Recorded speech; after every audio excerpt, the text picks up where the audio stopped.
नवपाषाण नियोलिथिक शब्द का प्रयोग सर्वप्रथम सर जॉन लुबाक द्वारा 1865 में प्रकाशित पुस्तक प्री हिस्टोरिक टाइम्स में किया गया था। सर जॉन लुबाक द्वारा 1865 ईस्वी में प्रकाशित पुस्तक प्री हिस्टोरिक टाइम्स है नवपाषाण काल। ठीक है, नियोलिथिक शब्द का प्रयोग सर्वप्रथम इनके द्वारा ही किया गया था। गार्डन चाइल्ड द्वारा इस काल में कृषि एवं पशुपालन का कार्य आरंभ होने के कारण इसे नवपाषाण काल की क्रांति कहा गया। इस काल में कृषि और पशुपालन का कार्य आरंभ हुआ। भारतीय उपमहाद्वीप में प्राचीनतम नवपाषाणिक बस्ती मेहरगढ़ यानी कि पाकिस्तान के बलूचिस्तान प्रांत में स्थित मानी जाती है।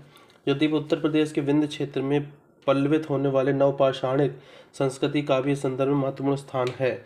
प्रयागराज जिले में स्थित कोल्डीहवा, महगढ़ा एवं पंचोह आदि उत्तर प्रदेश के प्रमुख नवपाषाणिक स्थल हैं। प्रयागराज जिले में स्थित कोल्डीहवा, महगढ़ा और पंचोह आदि इस उत्तर प्रदेश के प्रमुख नवपाषाणिक स्थल हैं। कोल्डी हवा के बारे में थोड़ा सा देख लेते हैं। कोल्डी हवा से नवपाषाण काल के साथ साथ ताम्र तथा लौह युगीन संस्कृति के भी अवशेष प्राप्त हुए हैं। नवपाषाण काल कोल्डी से नवपाषाण काल के साथ साथ ताम्र और लौह युगीन संस्कृति के भी अवशेष प्राप्त होते हैं। यहाँ से धान की खेती का दूसरा सबसे प्राचीनतम साक्ष्य प्राप्त होता है। धान की खेती का सबसे प्राचीनतम साक्ष्य प्राप्त होता है। दूसरा सबसे प्राचीनतम साक्ष्य प्राप्त होता है। उल्लेखनीय है कि यहाँ से जंगली के साथ ही घरेलू प्रजाति का धान ओराइजा सटाइवा मिला है, जिसके दाने भूसी तथा पुआल मिट्टी के बर्तन पर चिपके हुए प्राप्त हुए हैं। जिसके दाने भूसी तथा पुआल मिट्टी के बर्तन पर चिपके हुए प्राप्त हुए हैं, जो कि इसे भारत में धान का प्राचीनतम भौतिक अवशेष सिद्ध करते हैं।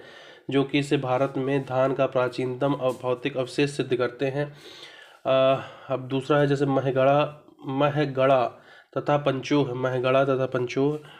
यहाँ से मुख्यतः नवपाषाण कालीन अवशेष प्राप्त हुए हैं। यहाँ से प्राप्त उपकरणों में पत्थर की कुल्हाड़ियाँ, हथौड़ी तथा बंसुला आदि हैं। यहाँ से गोलाकार झोपड़ियाँ, खुरदुरे तथा चमकीले बर्तन, भेड़, बकरी, सुअर की हड्डी तथा एक विशिष्ट बर्तन पर रस्सी की छाप आदि प्राप्त हुए हैं।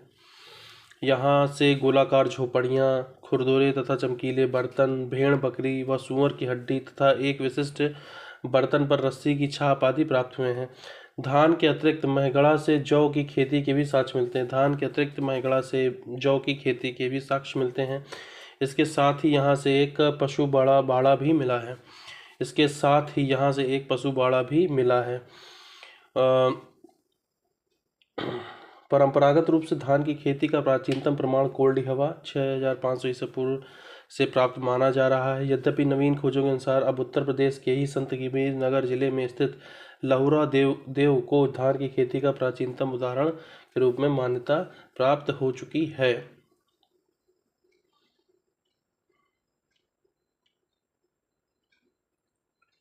महदहा से गोलाकार झोपड़ियों के साक्ष्य मिले हैं, याद कर लेना है। महदहा से गोलाकार झोपड़ियों के साक्ष्य मिले हैं। और महगढ़ा से पशु बाड़ा प्राप्त हुआ है। ये स्मरणीय तथ्य हैं, इसका उस क्वेश्चन से कोई मतलब नहीं नवपाषाण काल वाले से। महदहा से गोलाकार झोपड़ियों के साक्ष्य मिलते हैं। महगढ़ा से पशु बाड़ा प्राप्त हुआ है। ठीक है, पशु बाड़ा महगढ़ा से प्राप्त हुआ है। सराय नाहर राय से एक ही कब्र में 4 कंकाल मिलते हैं। सराय नाहर राय यहाँ से जो है एक ही कब्र में 4 कंकाल मिलते हैं। ठीक है, अब मोरहना पहाड़,